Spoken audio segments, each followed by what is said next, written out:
Sunday night இன்னைக்கு மதுரையில் மீனாட்சி சொக்கநாதர் திருக்கல்யாணம். காலையில் 8 to 9 திருக்கல்யாணம் சூப்பராக நடந்து முடிஞ்சிருச்சு.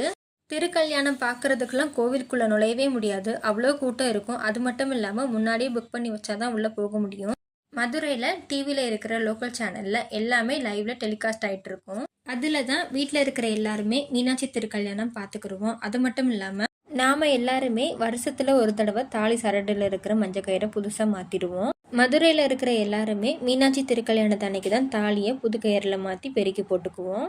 அதுவும் டிவியில் லைவில் டெலிகாஸ்ட் ஆகிட்டு இருக்கும். டிவி முன்னாடி உட்காந்து சாமி கும்பிட்டுக்கிட்டே இந்த வேலையை பார்த்துட்ருப்போம்.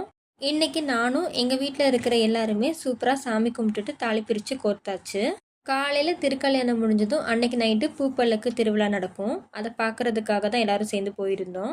கொஞ்சம் லேட்டாக போனதால் கிட்டலாம் போகவே முடியல, ரொம்பவே கூட்டமாக இருந்தது. கொஞ்சம் எட்ட நின்று பார்த்துட்டு கிளம்பியாச்சு.